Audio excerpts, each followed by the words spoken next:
So hello everyone, welcome to this new video and this very first lecture, है ना।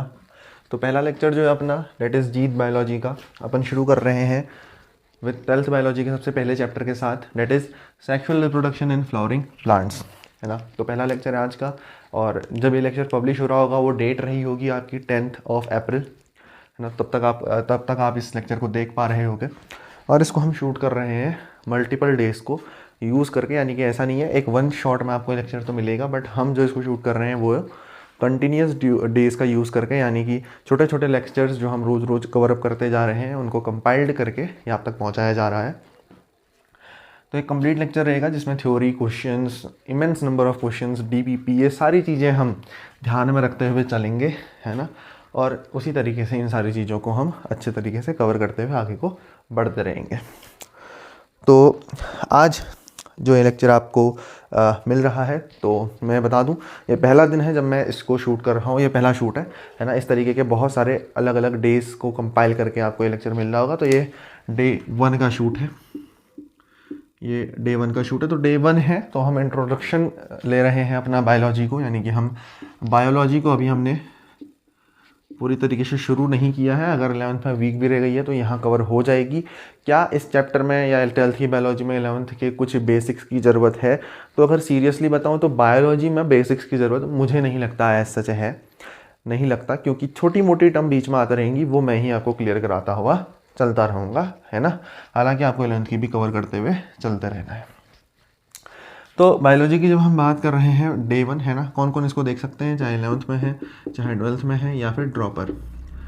तो तीनों category के लिए लेक्चर काफ़ी ज़्यादा सफिशिएंट रहने वाला है।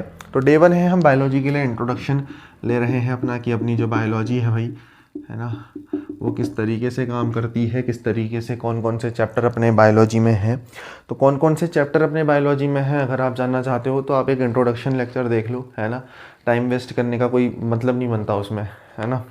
तो सीधे अपन शुरू कर रहे हैं। इंट्रोडक्शन में अगर मैं मोटा मोटा बताऊं तो आपको 12th बायोलॉजी में यूनिट 6 आपकी शुरू होती है। तो उसमें आपको रिप्रोडक्शन के बारे में पढ़ना होता है। 5 यूनिट आपकी 11th में होती हैं। 6वीं यूनिट से 12th शुरू होती है। 6वीं यूनिट है अपनी रिप्रोडक्शन, उसके बाद जेनेटिक्स आती है ना।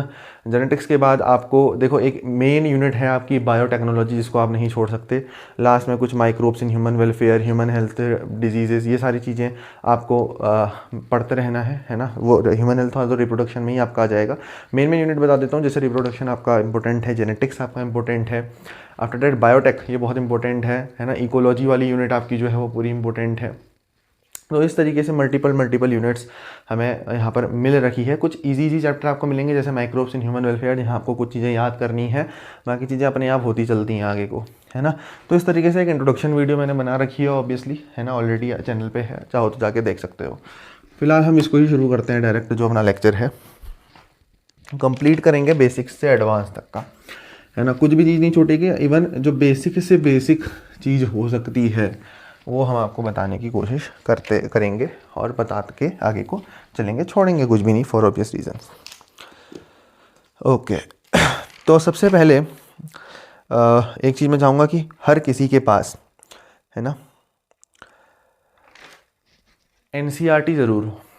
तो एनसीईआरटी को हम लेके चलेंगे, क्योंकि ये एक ऐसा वैसा वन शॉट नहीं, एक बहुत ही कंप्लीट वन शॉट हम यहाँ पर आपको बता के हुए चल रहे हैं। तो एनसीईआरटी की मैं बात कर रहा था, कुछ ये अपनी एनसीईआरटी है, ये सबके हाथ में रहनी चाहिए, है ना, क्योंकि it is not a one shot, it is a detailed lecture. तो एनसीईआरटी की जब मैं बात कर रहा हूँ तो सबसे पहले देखो कुछ इस तरीके का प्रीफेस मिलेगा, है ना, कुछ इस तरीके का प्रीफेस मिलेगा। ज़्यादा फोकस नहीं हो पाएगा इसमें कैमरे का, क्योंकि वो बोर्ड में है ऑब्वियसली। तो sexual reproduction in flowering plant इस तरीके से एनसीईआरटी हेडिंग देती है। उसके बाद 4 टॉपिक्स एनसीईआरटी देती है। अगर आपने देखा एनसीईआरटी में, अगर आप देख रहे हैं, तो पहला टॉपिक है flower, a fascinating organ of angiosperm. दूसरा टॉपिक है प्री फर्टिलाइजेशन। तीसरा है डबल फर्टिलाइजेशन। चौथा है पोस्ट फर्टिलाइजेशन। और 5वां है एपोमिक्सिस एंड पॉली एम्ब्रियोनी। ठीक है, तो ये 5 टॉपिक एनसीईआरटी देती है। अब ध्यान से सुनो एक चीज़, जो पहला टॉपिक एनसीईआरटी देती है, अगर नहीं दिख रहा तो इसमें ज़्यादा ज़बरदस्ती नहीं करनी है ना। तो फ्लावर, हमारा पहला टॉपिक क्या रहने वाला है? फ्लावर ही रहने वाला है। हम टॉपिक एनसीईआरटी के हिसाब से चलाएंगे। देखो ध्यान से, पहला टॉपिक अपना फ्लावर ही रहेगा। फिर एनसीईआरटी का जो दूसरा, तीसरा और चौथा टॉपिक है, दूसरा टॉपिक एनसीईआरटी बोलती है प्री फर्टिलाइजेशन। तीसरा टॉपिक एनसीईआरटी देती है डबल फर्टिलाइजेशन। अब यहाँ पर डबल फर्टिलाइजेशन जैसा कुछ नहीं है, वो फर्टिलाइजेशन ही है। बस एंजियोस्पर्म के केस में फर्टिलाइजेशन जो है वो डबल फर्टिलाइजेशन होता है, और हम पढ़ एंजियोस्पर्म को रहे हैं इसलिए यहाँ पर टर्म डबल फर्टिलाइजेशन यूज़ किया है, उसमें कंफ्यूज नहीं करना है ना। एनसीईआरटी की तीसरी हेडिंग जो है वो फर्टिलाइजेशन की जगह डबल फर्टिलाइजेशन मिलेगी आपको, क्योंकि हम ऑब्वियसली एंजियोस्पर्म पढ़ रहे हैं, तो एंजियोस्पर्म में जो फर्टिलाइजेशन होता है वो डबल फर्टिलाइजेशन होता है। तो दूसरा प्री फर्टिलाइजेशन, तीसरा डबल फर्टिलाइजेशन और चौथा पोस्ट फर्टिलाइजेशन। ये तीनों जो चीज़ें हैं रिप्रोडक्शन के अंदर आएंगी, तो इसको हम एक नाम दे सकते हैं रिप्रोडक्शन। तो पहला तो अपन ने वही रखा फ्लावर टॉपिक, दूसरा हमने रिप्रोडक्शन टॉपिक का नाम रख दिया, और उसके अंदर हम तीन चीज़ें पढ़ेंगे, pre fertilization, fertilization and post fertilization. तीसरी चीज़ क्या बनेगी, एपोमिक्सिस एंड पॉली एम्ब्रियोनी, है ना। तो इस तरीके से अपन चलने वाले हैं। तो सबसे पहले वही करते हैं, फिर टॉपिक से ही शुभारंभ करते हैं।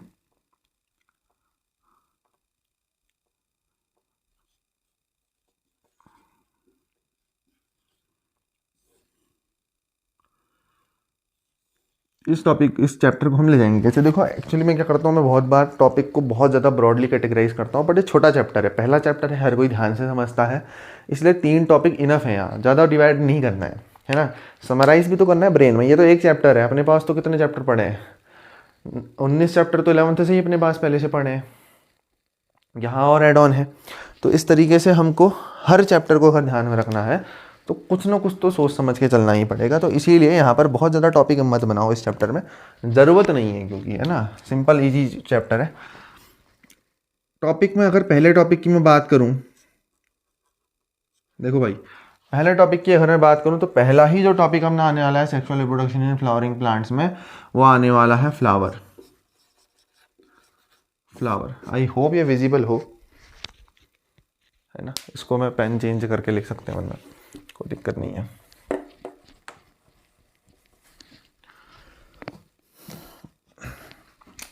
पहला ही टॉपिक आने वाला है फ्लावर। फ्लावर को एनसीईआरटी बोलती है अ फैसिनेटिंग ऑर्गन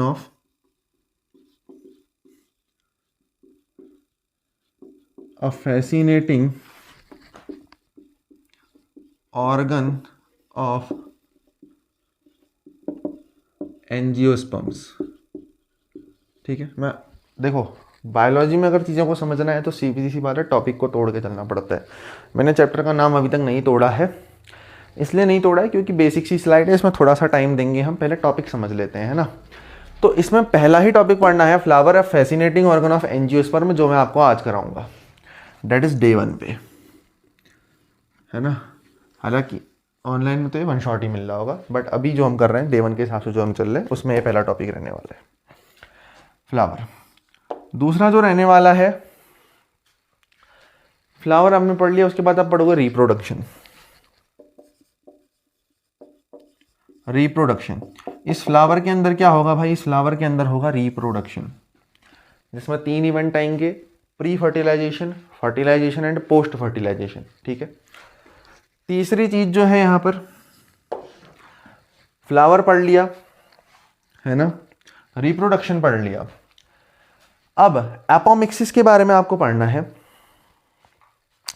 तो एपोमिक्सिस जहां तक बात है, ये टर्म थोड़ी सी डरावनी लगती है ना।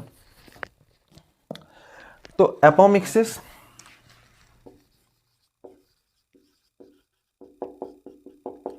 एंड पॉलीएम्ब्रियोनी, ये टर्म थोड़ी सी स्पेशल लगती है कि है क्या। देखो अगर इसमें सीधी सी बात करूं ना, तो इसमें ज़्यादा कुछ है नहीं इन दोनों टर्म्स में, है ना। यहाँ आप सारी एंडोस्पर्म डेवलपमेंट ये सारी चीज़ें आप समझोगे, लेकिन इस टॉपिक तक अगर जाना है तो ये दोनों टॉपिक आने चाहिए। तो क्लियरली अगर बताऊं, ज़्यादा कन्फ्यूज़न ना रखते हुए, तो ये जो फ्लावर और ये रिप्रोडक्शन वाला जो टॉपिक है ये ईजी गोइंग है ना भाई। जो चीज़ है तो है, ये ईजी गोइंग है तो है, ये भी ईजी गोइंग है, लेकिन इसके साथ एक कंडीशन है, ध्यान से देखना।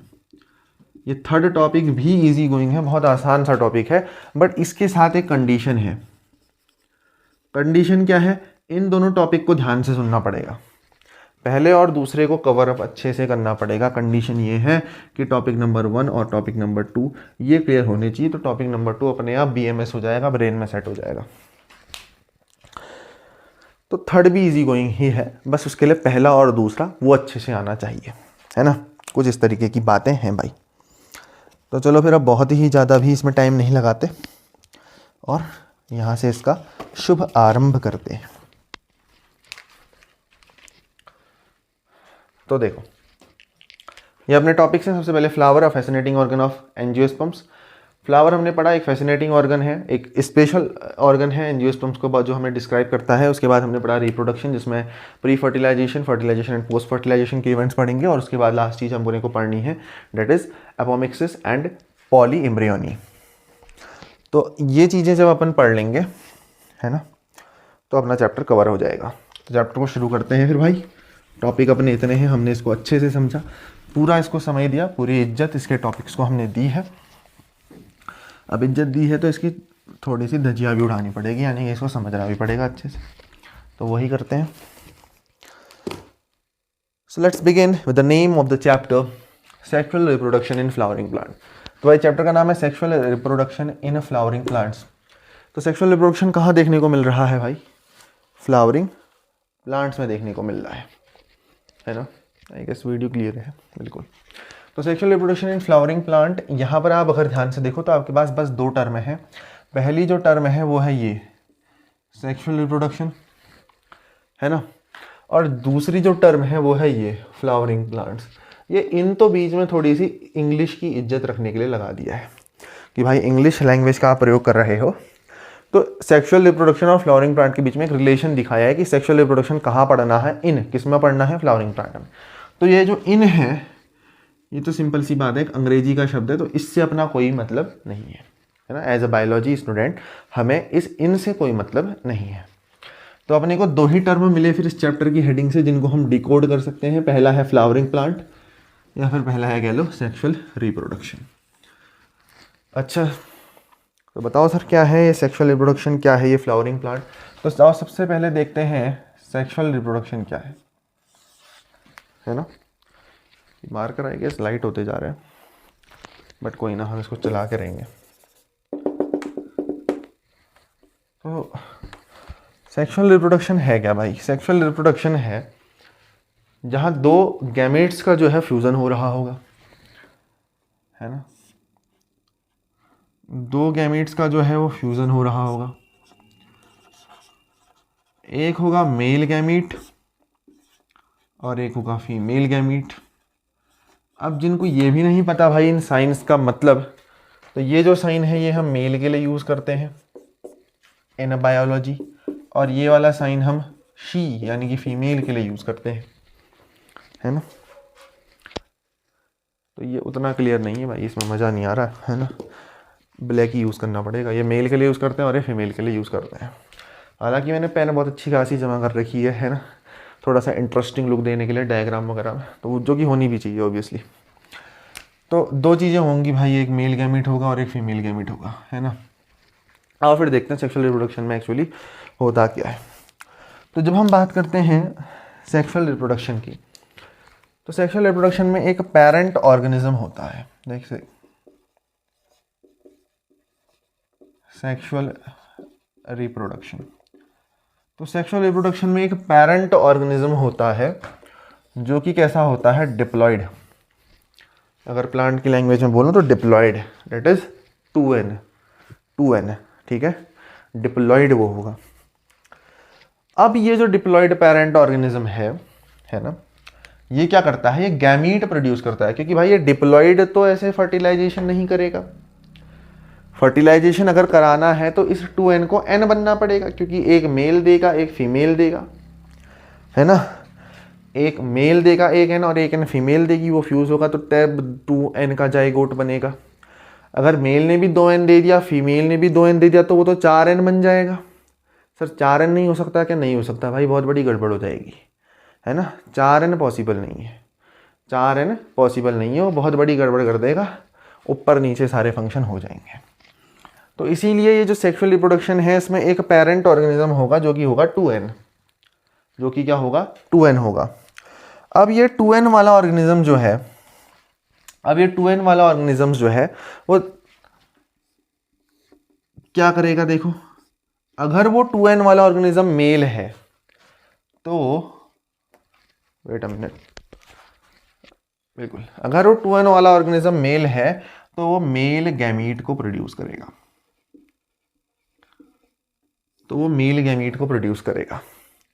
गैमीट बना है तो ऑब्वियसली हैप्लॉइड होगा n, और अगर वो 2n वाला ऑर्गेनिज्म फीमेल पार्टनर है तो वो फीमेल गैमीट को प्रोड्यूस करेगा,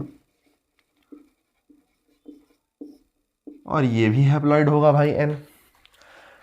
अब ये 2n से जब ये n बन रहा है तो ये n बनने के लिए इसने क्या करा होगा, इसने मियोसिस जैसी प्रोसेस का सहारा लिया होगा क्या, बिल्कुल लिया होगा। सेक्सुअल रिप्रोडक्शन में आपके पास पेरेंट ऑर्गेनिज्म होंगे, 2 पेरेंट होंगे जो कि दोनों ही कैसे होंगे 2n होंगे।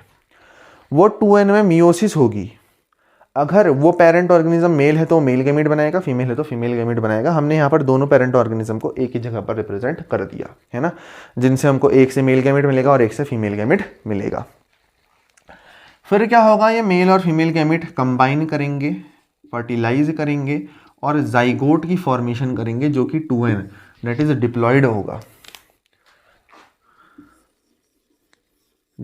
डिप्लॉयड होगा, जाइगोट अपना बनेगा। और इस जाइगोट में जाके तब क्या दिखेगा आपको, डिफरेंशिएशन देखने को मिलेगा। डिफरेंशिएशन क्यों देखने को मिलेगा सर, क्योंकि सेक्सुअल रिप्रोडक्शन हुआ है, जहाँ सेक्सुअल रिप्रोडक्शन होता है वहाँ आपको डिफरेंशिएशन देखने को मिलता है। डिफरेंशिएशन से यहाँ पर एक्चुअली कुछ और मतलब है, डिफरेंशिएशन से मतलब है कि सेल जो है वो अपने स्पेसिफिक फंक्शन को करना शुरू कर देंगे। मतलब जाइगोट के कुछ सेल जाके रूट पे एपिकल मेरिस्टम को बनाएंगे, कुछ शूट एपिकल मेरिस्टम को बनाएंगे, कुछ इंटरकैलरी मेरिस्टम को बनाएंगे, है ना, अलग अलग मेरिस्टम्स होता है ना प्लांट में, तो अलग अलग जगह। जैसे हम अपनी बॉडी में डिफरेंशिएशन की बात करें तो कुछ सेल्स हार्ट को बनाएंगे, कुछ सेल्स जो हैं अपने लीवर को बनाएंगे, क्योंकि हार्ट में कार्डियक मसल है तो वहाँ अलग सेल की ज़रूरत है। किडनी की बात करें तो वहाँ फिल्टरेशन की ज़रूरत है, तो वहाँ अलग सेल्स की ज़रूरत है। तो इस तरीके से डिफरेंशिएशन होता है सेल्स में। तो ये प्रोसेस यहाँ पर चलने वाली है सेक्सुअल रिप्रोडक्शन में, ऐसा कुछ होता है।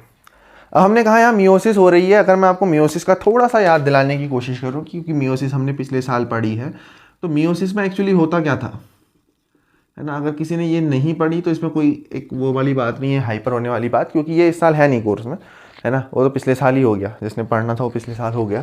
तो मियोसिस की जब हम बात करते हैं तो मियोसिस किस तरीके से चलता है, सबसे पहले होती है मियोसिस 1। सबसे पहले क्या होती है भाई, मियोसिस 1 होती है। उस मियोसिस 1 के बाद देखो बीच में मिलती है एक फेज, बीच में एक फेज आता है जिसको हम बोलते हैं इंटरकाइनेसिस। सबसे पहले होती है मियोसिस 1, देन होता है इंटरकाइनेसिस, और देन देखने को मिलता है मियोसिस 2। मियोसिस 1, इंटरकाइनेसिस और मियोसिस 2, इस तरीके से चीज़ें चलती हैं। मियोसिस 1 में आपको प्रोफेज 1, PMAT मेटाफेज 1, एनाफेज 1 और टीलोफेज 1 देखने को मिलते हैं। मियोसिस 2 में आपको प्रोफेज 2, MAT मेटाफेज 2, एनाफेज 2 और टीलोफेज 2 देखने को मिलते हैं। जिसने अगर याद है तो ठीक, अदरवाइज कोई ज़रूरी नहीं, यहाँ इस चैप्टर के लिए तो बिल्कुल भी ज़रूरी नहीं है ना, बट थोड़ा सा पता होना चाहिए, है ना। फिर प्रोफेज 1 तो बहुत कॉम्प्लिकेटेड होता है, लेप्टोटीन, जाइगोटीन, पकाइटीन, डिप्लोटीन, है ना, ये सारी आपको प्रोसेस उसमें देखने को मिलेंगी। डाइकाइनेसिस लास्ट में होती है, तो प्रोफेज 1 तो और ज़्यादा कॉम्प्लिकेटेड है ना। तो इसमें अगर नहीं भी घुसते हो तो चलेगा, बस इतना ध्यान में रखने की ज़रूरत है इस चैप्टर के लिए तो स्पेशली, क्योंकि हम ये चैप्टर पढ़ रहे हैं। तो पुराने चैप्टर को अगर इस तरीके से पकड़ते हुए चलोगे ना पुरानी नसों को, तो वो दुखेंगी और ज़्यादा। तो उसको मिक्स नहीं करें तो ही अभी अच्छा है, क्योंकि वो वहाँ तो कवर हो ही जाना है ना ये चीज़, तो खाली यहाँ पर लाने का कोई सेंस नहीं बनता। सेक्सुअल रिप्रोडक्शन की बात करें तो मेल और फीमेल गैमेट 2 फ्यूज़ कर रहे होंगे। सेक्सुअल रिप्रोडक्शन मेल गैमेट और फीमेल गैमेट, ठीक है, जिसमें एक पेरेंट ऑर्गेनिज्म होगा 2n वाला, ये मियोसिस करेगा, अब फीमेल है तो फीमेल गैमेट बनाएगा, मेल है तो मेल गैमेट, ये देन फ्यूज़ करके जाइगोट बनाएंगे और देन उनमें डिफ्रेंशिएशन होकर एक अच्छा खासा प्लांट बनता है। ठीक है, ये हो गया सेक्सुअल रिप्रोडक्शन। सिंपल सी बात है, इतना ही होता है सेक्सुअल रिप्रोडक्शन, बिल्कुल होता है, इतना ही होता है। आगे बढ़ते हैं। जब हमने सेक्सुअल रिप्रोडक्शन को समझ लिया तो क्या अब हम समझ सकते हैं फ्लावरिंग प्लांट्स को? बिल्कुल समझ सकते हैं, हम इस कंडीशन में हैं ऑब्वियसली। तो जब मैं बात करता हूँ फ्लावरिंग प्लांट्स की, तो देखो भाई, फ्लावरिंग प्लांट्स अपने पास कौन से हैं? फ्लावरिंग प्लांट्स यानी कि जिनको हम प्यार से एंजियोस्पर्म्स भी बुलाते हैं, एंजियोस्पर्म्स भी इनको हम प्यार से बुलाते हैं। यही अपने क्या होते हैं? यही अपने फ्लावरिंग प्लांट्स होते हैं। तो अपने flowering plants that is our अपने एंजियोस्पर्म, प्यारे प्यारे से। तो इन एंजियोस्पर्म्स के बारे में हमको पढ़ना है, इनमें होने वाले सेक्सुअल रिप्रोडक्शन के बारे में हमको पढ़ना है इस चैप्टर में। तो सबसे पहले तो एक चीज़ क्लियर कर दूं कि ऑल द फ्लावरिंग प्लांट्स या फिर all angiosperms reproduce by sexual reproduction. सारे के सारे एंजियोस्पर्म्स जो हैं वो सेक्सुअल रिप्रोडक्शन के थ्रू ही रिप्रोड्यूस करते हैं। सारे के सारे एंजियोस्पर्म्स, जितने भी एंजियोस्पर्म्स हैं उन सब में क्या देखने को मिलता है भाई? सेक्सुअल रिप्रोडक्शन ही देखने को मिलता है। ठीक है, इतना क्लियर होना चाहिए। अब यहां पर दो क्वेश्चन आपको आना चाहिए कि आपको पढ़ना क्या है भाई। एक तो आपको पढ़ना है इस चैप्टर में सेक्सुअल रिप्रोडक्शन, और पढ़ना किसमें है? In flowering plants. तो फ्लावरिंग प्लांट्स में अगर सेक्सुअल रिप्रोडक्शन पढ़ना है तो फ्लावरिंग प्लांट्स अपने एंजियोस्पर्म है, all angiosperm reproduce by sexual reproduction. तो दो क्वेश्चन दिमाग में आने चाहिए यहाँ पर, ध्यान से देखना। पहला क्वेश्चन ये आना चाहिए कि वाई ओनली फ्लावरिंग प्लांट्स। ध्यान से देखो भाई, वाई ओनली फ्लावरिंग प्लांट्स। सिर्फ फ्लावरिंग प्लांट्स में ही क्यों पढ़ना है? और प्लांट्स भी तो ले सकते हो। इसके 3 रीजन बताता हूँ। सिर्फ फ्लावरिंग प्लांट में ही क्यों पढ़ना है सेक्सुअल रिप्रोडक्शन को, और प्लांट्स में क्यों नहीं पढ़ना? फ्लावरिंग प्लांट्स यानी कि एंजियोस्पर्म्स जो है अपने, इनमें ए क्यूब फ्यूचर मिलते हैं। ए क्यूब फ्यूचर। ए क्यूब फ्यूचर मतलब सर, ए क्यूब फ्यूचर का मतलब है सर ए ए ए। 3 फ्यूचर इनमें मिलते हैं। कौन कौन से हैं देखो। सबसे पहला फ्यूचर ये होते हैं अबंडेंस, ये अबंडेंट हैं। अबंडेंट मतलब हर जगह मिलते हैं, प्रचुर मात्रा में उपलब्ध है हमारे एनवायरनमेंट, तो ये अबंडेंट होते हैं। ये अबंडेंट हैं। क्यों हैं अबंडेंट? क्योंकि ये अडेप्टिव होते हैं। ये अपने स्टेम को, अपने लीफ को, अपने सीड को उस तरीके से अडेप्ट कर देते हैं अकॉर्डिंग टू एनवायरनमेंट। अडेप्ट क्यों कर पाते हैं? अडेप्टिव क्यों है? क्योंकि सेक्सुअल रिप्रोडक्शन के थ्रू ये रिप्रोड्यूस करते हैं।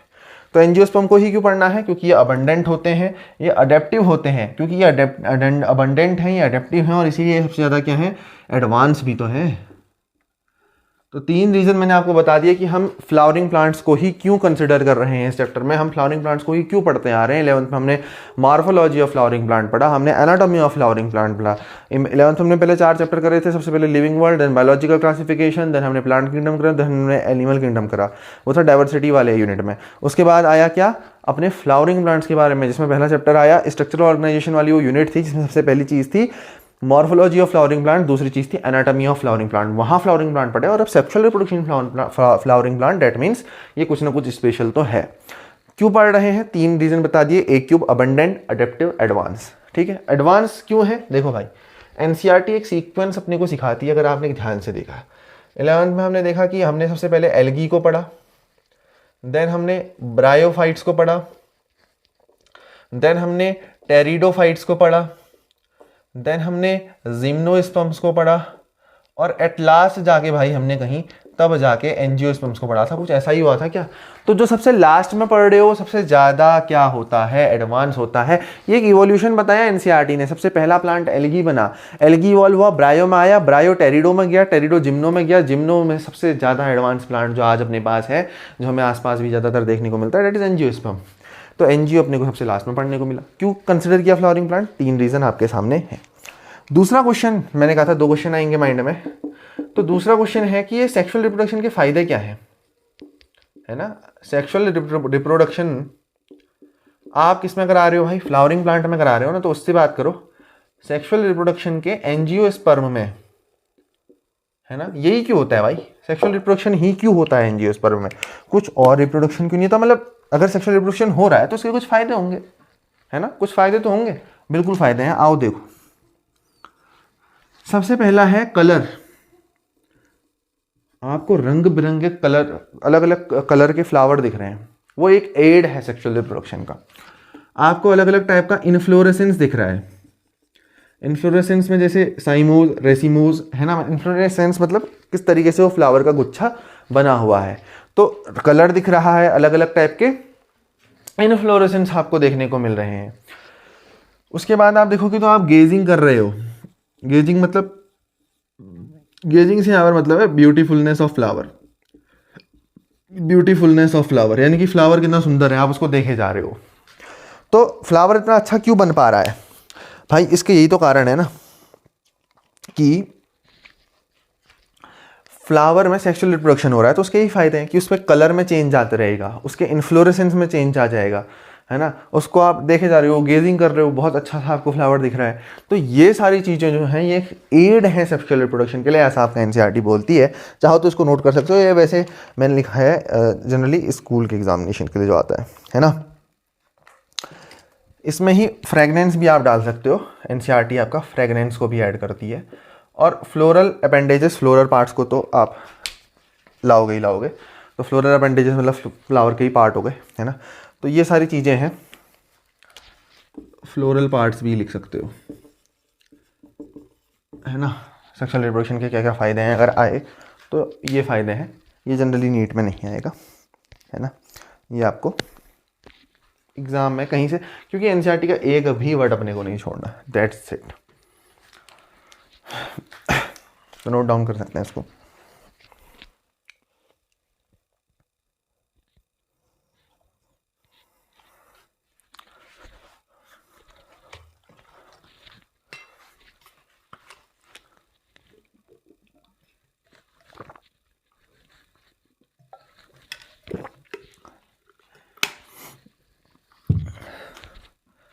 यहाँ से आगे बढ़ते हैं।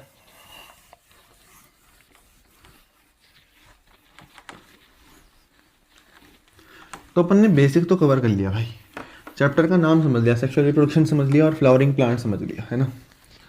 मैं बीच में कनेक्ट कराते हुए भी चलूँगा चीज़ों को।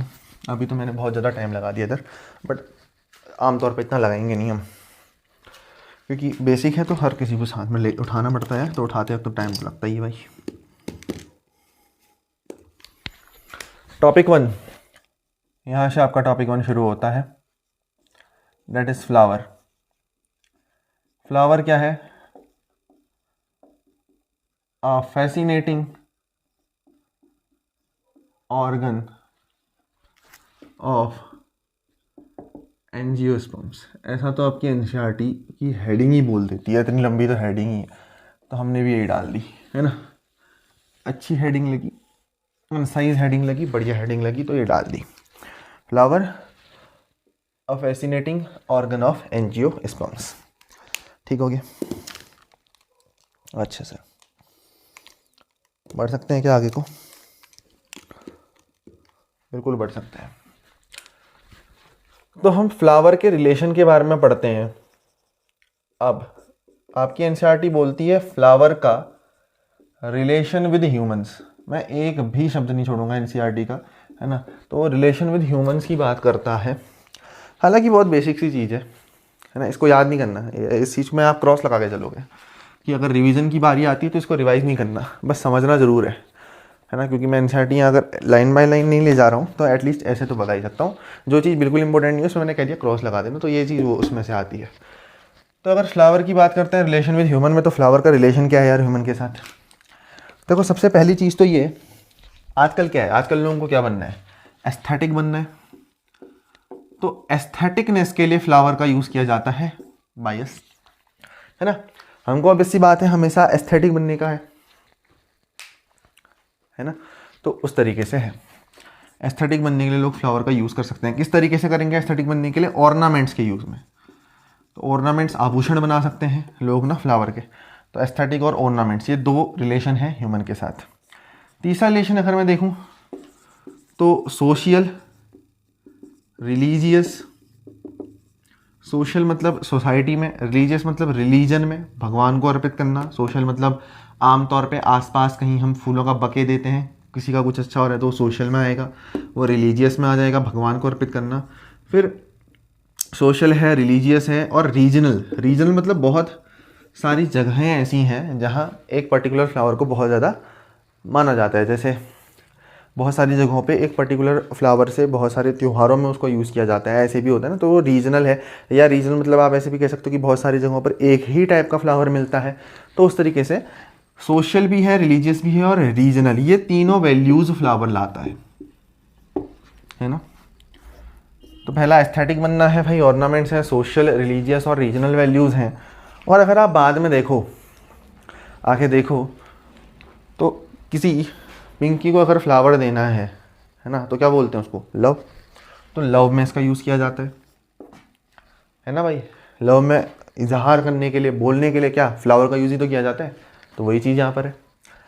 उसके बाद अगर आगे देखेंगे तो लव तो है ही, उसके बाद हैप्पीनेस में, खुशी में इसका यूज़ किया जाता है। अब भाई और तो छोड़ो, सॉरोफुलनेस में, सॉरो में यानी कि दुख में भी इसका यूज़ किया जाता है। खुशी में कैसे किया जाता है, तुम खुश हो, है ना, या कोई तुमसे खुश है, तुमने फ्लावर दे दिया, वो हैप्पीनेस में है। सॉरो की बात करते हैं तो दुख की घड़ी है ना। जैसे कहीं पर भी अगर कोई दुख की घड़ी है तो हम उसको फूल अर्पित करते हैं, श्रद्धांजलि देना है, वो देना है। तो इस तरीके से ये फ्लावर का रिलेशन है विद ह्यूमंस। सिंपल सा है ना। इस फूल का नाता अपने साथ, flower relationship with human, simple सा नाता है इस फूल का अपने साथ।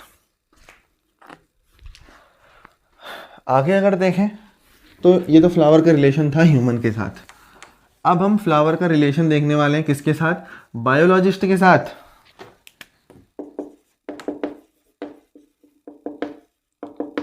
तो मेरा फेवरेट मार्कर है भाई, ये बहुत बढ़िया चलता है ना। तो बायोलॉजिस्ट बोलते हैं कि flowers are the morphological and embryonical marbles. तो मॉर्फोलॉजिकल और एम्ब्रियोनिकल मार्बल्स फ्लावर को कंसिडर किया गया है अकॉर्डिंग टू अवर बायोलॉजिस्ट्स, है ना। तो ये हो गया फ्लावर का रिश्ता बायोलॉजिस्ट के साथ।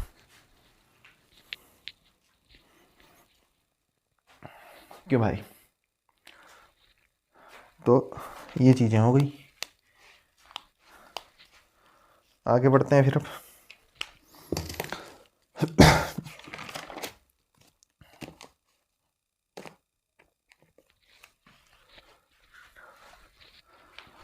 तो फ्लावर के बारे में अब अपने को पढ़ना है, ठीक है। फ्लावर के बारे में मैंने कुछ बेसिक सी चीज़ें बता दी जो आपको ऐसा याद करने की ज़रूरत नहीं है। ह्यूमन के साथ कुछ रिश्ता है उसका कि वो आप लव, अफेक्शन, इन सारी चीज़ों के लिए यूज़ करते हैं। और बायोलॉजिस्ट तो उसको क्या ही मानते हैं, मॉर्फोलॉजिकल और एम्ब्रियोनिकल मार्बल मानते हैं। अब एक्चुअल फ्लावर जो है वो देखो। एक्चुअल फ्लावर को शुरू करने से पहले आपको ज़रूरत है समझने की फ्लावरिंग। फ्लावरिंग क्या होता है, the process of making the flower. तो फ्लावर बनता कैसे है, वो फ्लावरिंग से बनता है। अब ये फ्लावरिंग में होता क्या है, ज़रा ध्यान से समझो, ज़रा ध्यान से देखो। फ्लावरिंग के प्रोसेस में क्या होता है कि ये आपकी सीड है, तो इस सीड में आपके दो पार्ट हैं भाई, है ना। अगर ये मेरी सीड है,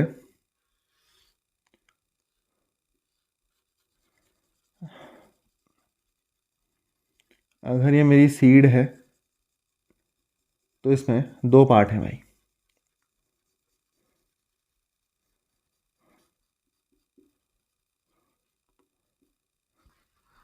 तो दो पार्ट क्या हैं, देखो जरा ध्यान से देखो। एक तो पार्ट है ये ऊपर वाला, ये सीड है तो इसमें दो तरफ को ग्रोथ होती है ना। एक तो ये सीड ऊपर को बढ़ती है, ये मान लो ग्राउंड का लेवल है ना। ये क्या है, ये है भाई ग्राउंड। अगर ये ग्राउंड है तो ऊपर को जो चीज़ निकलेगी वो क्या निकलेगी, शूट। उसमें कौन से सेल हेल्प करते हैं, उसमें सेल हेल्प करते हैं Sam. Sam that is our shoot apical meristem. Shoot apical meristem, Sam वाले सेल अपने हेल्प करते हैं। और ऐसे ही नीचे को रूट को बढ़ाने में जो सेल हेल्प करते हैं वो होते हैं RAM, RAM, that is root apical meristem. Root apical meristem. ये हो गया भाई ऊपर वाला शूट एपिकल मेरिस्टम, नीचे वाला रूट एपिकल मेरिस्टम। ऊपर वाले को अगर ऊपर बढ़ना है, देखो ये ग्राउंड लेवल है, ये सीड ऊपर को बढ़ना है। अगर इसको ऊपर को बढ़ना है तो ये कहाँ को ग्रो करेगा, ये नीचे को ग्रो करेगा कि नहीं करेगा, जरा ध्यान से बताओ, है ना। ये इधर से ग्रो करेगा, है ना, ये इधर को डिपॉजिट होता जाएगा तो ये ऊपर लंबा होता जाएगा भाई, ऐसा है ना कुछ। ये ग्राउंड लेवल है, इसको अगर ऊपर को बढ़ना है तो ये यहाँ पर डिपॉजिट करता जाएगा। जैसे देखो ये अभी ग्राउंड लेवल है, इसने एक चीज़ डिपॉजिट करी है, इतना ऊपर आ गया, दूसरी चीज़ डिपॉजिट करी, इतना ऊपर आ गया। ऐसे समझो ये ग्राउंड लेवल है, एक चीज़ डिपॉजिट करी इतना ऊपर, दूसरी चीज़ डिपॉजिट करी इतना ऊपर, तीसरी चीज़ डिपॉजिट करी इतना, मतलब बढ़ता जाएगा। तो अगर ऊपर को बढ़ना है तो नीचे को डिपोजिशन करेगा। सिमिलरली इसको नीचे को बढ़ना है रूट को, तो ये इस तरीके इस तरफ को, ये इस तरफ को डिपोजिशन को करेगी, है ना, इस तरफ को डिपोजिशन को करेगी। भाई पतला सा पन्ना है, उस पन्ने को मोटा बनाना है, फोल्ड कर दोगे ना, तो फोल्ड कर रहे हो तो क्या कर रहे हो, उसको बड़ा मोटा कर दे रहे हो। तो मोटा कैसे होगा, ये एक पतला सा पन्ना मान लो, है ना, ये इतना है, इसको और लंबा बनाना है ना, पन्ना इतना पतला है, इसको इतना पहुंचाना है, इसको और मोटा बनाना है, तो यानी कि इसकी लेंथ बढ़ानी है। तो क्या करोगे, डिपोजिशन कर दोगे। तो डिपोजिशन कहाँ को करेगा, ये नीचे को करेगा, ये ऊपर को करेगा। ठीक है, ये सीड की बात है भाई, ये सीड है। इस सीड में ये जो पार्ट है ना, जो शूट को बनाता है, सैम जिसमें होता है, उसको प्लूम्यूल बोलते हैं, और जो नीचे रूट को बनाता है उसको रेडिकल बोलते हैं। ऊपर वाला प्लूम्यूल है, नीचे वाला रेडिकल है भाई मेरे। अब बात करते हैं शूट एपिकल मेरिस्टम की। तो देखो शूट एपिकल मेरिस्टम में क्या है ना, शूट एपिकल मेरिस्टम में है क्या ना, बहुत सारी चीजें हैं। ये जो शूट एपिकल मेरिस्टम है अपना, सम सेल्स, यहीं से फ्लावरिंग शुरू होती है। Some cells of shoot apical meristem turns into floral meristem. Shoot apical meristem के कुछ सेल्स जो हैं वो फ्लोरल मेरिस्टम में कन्वर्ट हो जाते हैं। अब ये फ्लोरल मेरिस्टम जो है, ये फ्लोरल मेरिस्टम फॉर्म कर देता है, ये फ्लोरल मेरिस्टम फॉर्म्स कर देता है एक बड को, एक कली को, है ना। ये कली कैसी दिखती है भाई, ये कली कुछ ऐसी दिखती है, ये वो कली नहीं जो तुम जानते हो, ये कली कुछ अलग सी है। इस कली में ये आपको पार्ट्स देखने को मिलेंगे भाई।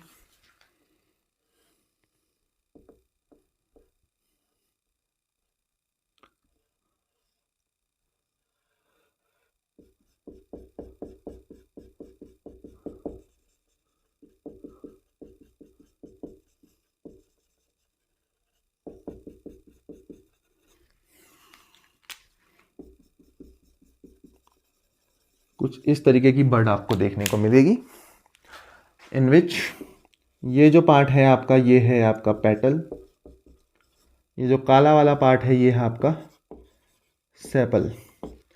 तो पेटल होता है और सेपल होता है। लास्ट चीज बचती है अपनी ये छुटकू सी, जो कि होती है पेडिसिल।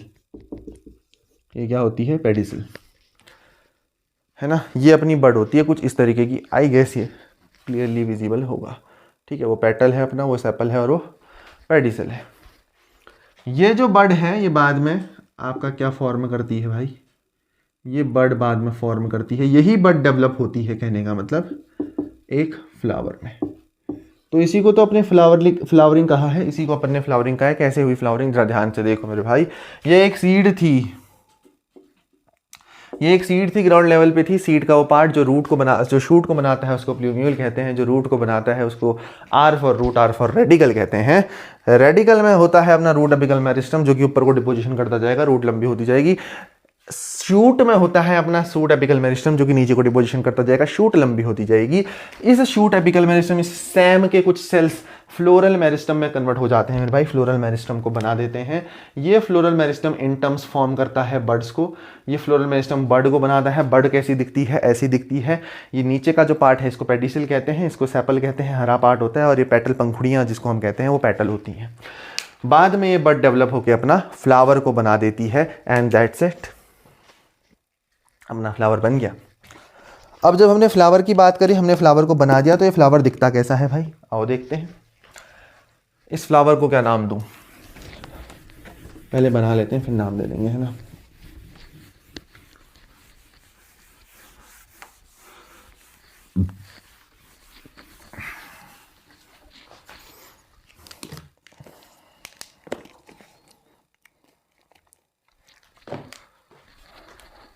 ओके,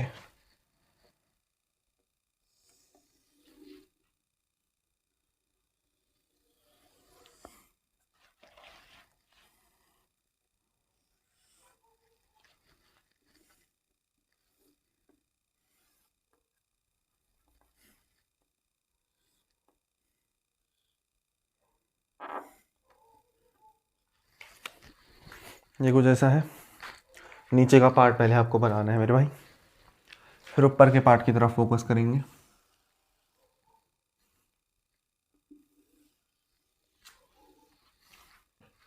कुछ इस तरीके से, जिसमें आपको थोड़ी सी मॉडिफिकेशन की ज़रूरत आएगी। और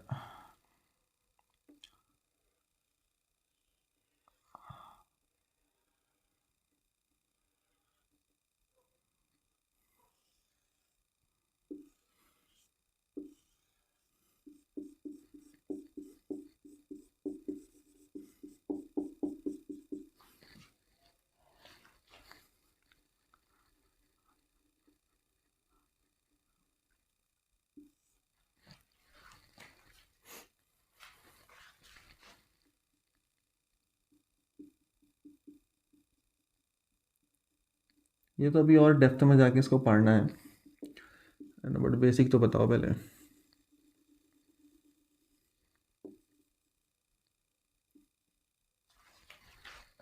कुछ ऐसा आया। ये जो चीज़ है अपनी, इसको हम अपन बोलते हैं सेपल,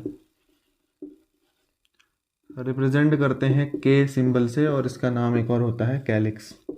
ठीक है, जितना बताया जा रहा अपना याद करना।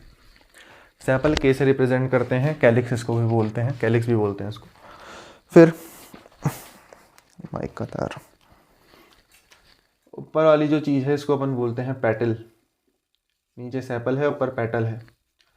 इसको अपन सी से रिप्रेजेंट करते हैं, सी सिंबल से, और इसका एक और नाम है कोरोला। ठीक है, पंखुड़ी जो है अपनी फूल की, जिसको हम तोड़ देते हैं अक्सर, वही है अपनी कोरोला। और नीचे जो हरा वाला पार्ट है वो सेपल, दैट इज कैलिक्स। ये जो पार्ट है अपना, ये अभी अभी हमने देखा पेडिसल, है ना।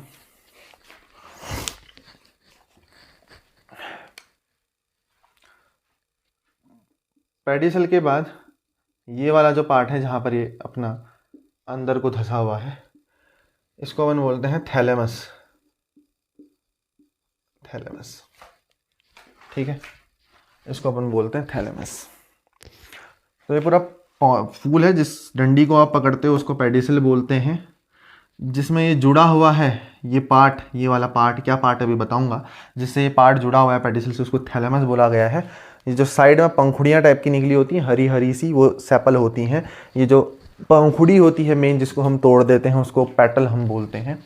और इसमें होता है अंदर पर मेल और फीमेल रिप्रोडक्टिव पार्ट, कुछ इस तरीके से, है ना। अगर आपने पहले पढ़ा है मॉर्फोलॉजी एनाटॉमी, तो हमारा कोई भी याद होगा, हाइपोगाइमस, पेरीगाइमस, है ना, ये सारी चीज़ें। तो ये उससे भी रिलेट आप कर सकते हो, है ना। बहुत अच्छा चैप्टर है। ऐसे अगर रिलेशन में भी जाओगे, नहीं भी आ रहा है तो इसको इससे सिंपल ले जाओ। ये जो चीज़ है ये मेल रिप्रोडक्टिव पार्ट है भाई, इसको अपन बोलते हैं एंथर। ठीक है, ठीक है, इसको अपन क्या बोलते हैं, एंथर बोलते हैं। अब एंथर को से जिससे जुड़ा है इसको हम बोलते हैं फिलामेंट। ये जो पार्ट है इसको हम बोलते हैं फिलामेंट। ये इसके मुंह को बोलते हैं एंथर, और नीचे वाले पार्ट को बोलते हैं फिलामेंट। एक काम करते हैं, इसका अभी सिंपल सा नाम लिख देते हैं, है ना, बाद में कंफ्यूजन ना हो। ये जो मेल रिप्रोडक्टिव पार्ट है, मैं उसको पूरा ही मेंशन कर देता हूँ। ये है मेल रिप्रोडक्टिव पार्ट, जिसको हमने बोला है स्टेमिन। इसको हम प्यार से स्टेमिन बोलते हैं। और सारे के सारे स्टेमिन को अगर हम मिला दें, ऑल स्टेमिन, इनको हम प्यार से एंड्रोइशियम बोल देते हैं। क्या बोल देते हैं भाई? एंड्रोइशियम बोल देते हैं, ए से रिप्रेजेंट करते हैं, है ना। ये वाला जो पार्ट है अपना male reproductive part, male reproductive part, इसको अपन स्टेमिन बोलते हैं। सारे स्टेमिन को हम एंड्रोइशियम बोलते हैं। ये जो है अपना, ये है पिस्टिल या कार्पेल। ये सारे के पिस्टिल या कार्पेल, और ये होता है फीमेल रिप्रोडक्टिव पार्ट। अगर हम ऑल कार्पेल को मिला दें, क्या कहा भाई? अगर हम सारे के सारे कार्पेल को मिला दें तो अपने को मिलता है गाइनोइशियम। गाइनोइशियम, इसको जी से रिप्रेजेंट करते हैं। तो थैलेमस पेडिसल तो एक बात रही, यहाँ से आपको होल्स ऑफ फ्लावर मिल गए। इंपॉर्टेंट पार्ट्स जो होते हैं अपने फ्लावर के, जो मुख्य पार्ट है अपने फ्लावर के, वो 4 मिल गए। पहला है ये स्टेमिन, जिसको आपने बोला एंड्रोइशियम। सारे के सारे स्टेमिन को मिला के क्या बोला? एंड्रोइशियम। तो पहला होल क्या मिला? एंड्रोइशियम। दूसरा है ये गाइनोइशियम, जो कि सारे कार्पेल ने मिलकर बनाए, तो दूसरा होल क्या मिला? गाइनोइशियम। उसके बाद एक होल था ये पेटल, जिसको हमने कोरोला कहा था, और एक होल था ये सेपल, जिसको हमने कैलिक्स कहा था। तो 4 होल मिल गए। मैंने रेड से इसको मार्क भी कर दिया है, so you can note it down.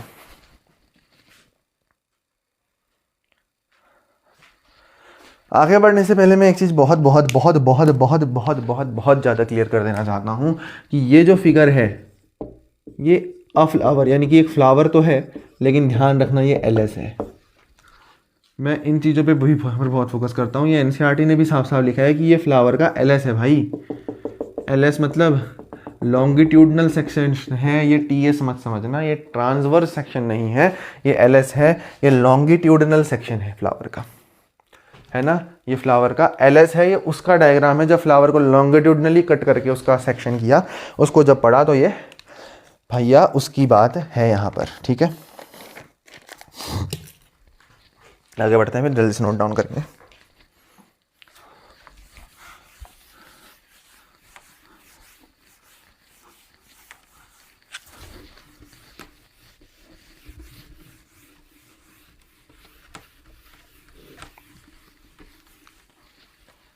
चलिए आगे बढ़ते हैं, और आगे बढ़ने से पहले आपको चीज़ क्लियर करा देते हैं होल्स ऑफ फ्लावर के बारे में। मैंने अभी बताया भी 4 होल्स होते हैं, है ना। तो ये जो होल्स ऑफ फ्लावर होते हैं, ये एक सीरीज़ में हमेशा लिखने पड़ते हैं, और उसके लिए हमने एक ट्रिक बनाई है कि कालीचरण भाई साहब आ गए हैं, यानी कि कालीचरण आ गया, है ना। ये मेरी ट्रिक नहीं है, ये कॉपीड ट्रिक है, बहुत अच्छी, है ना, अपने सर से कॉपी करी है। तो वही सर की ट्रिक है, कालीचरण आ गया। तो ये बनता है के, ये जी था, चलो ये बनता है KCAG। तो कालीचरण आ गया, KCAG। इस तरीके से होल्स ऑफ फ्लावर होते हैं, यानी कि कैलिक्स, कोरोला, एंड्रोइशियम और गाइनोशियम। ये कैसे होते हैं? Outermost to innermost. इस चीज़ को ध्यान में रखना। अगर कोई पूछे outermost to innermost whorls of flower कैसे हैं, तो कालीचरण आ गया, KCAG, है ना। Calyx, corolla, androecium, gynoecium. ध्यान रखना कैलिक्स की स्पेलिंग CALYX होती है। चाहो तो मैं लिख देता हूँ, इसमें गलती नहीं करनी। कैलिक्स, कोरोला, रिप्रेजेंट कैलिक्स को K से करते हैं ना। एंड्रोइशियम, गाइनोशियम, ऐसा है। अब यह है कैलिक्स और कोरोला। अगर हम बात करें कैलिक्स और कोरोला की, और एंड्रोइशियम और गाइनोशियम की, क्योंकि ये रिप्रोडक्टिव पार्ट है एंड्रोइशियम और गाइनोशियम, तो इनको हम इसेंशियल होल्स बोलते हैं। क्या बोलते हैं? इसेंशियल होल्स या फिर रिप्रोडक्टिव होल्स। ये इसेंशियली इसलिए हैं क्योंकि ये रिप्रोडक्टिव होल्स है। ये ना हो तो प्लांट वहीं पर ख़त्म हो जाए, है ना, उसका तो आगे वंश ही ना बढ़े भाई। तो प्लांट हमको मिले ही ना, फ्लावर मिले ही ना हमको। तो ये एसेंशियल होल्स हैं या रिप्रोडक्टिव होल्स हैं। और ये कैलिक्स और कोरोला जो है, उतना एसेंशियल नहीं है, इनको हम एसेसरी होल्स बोलते हैं। एसेसरी होल्स, है ना।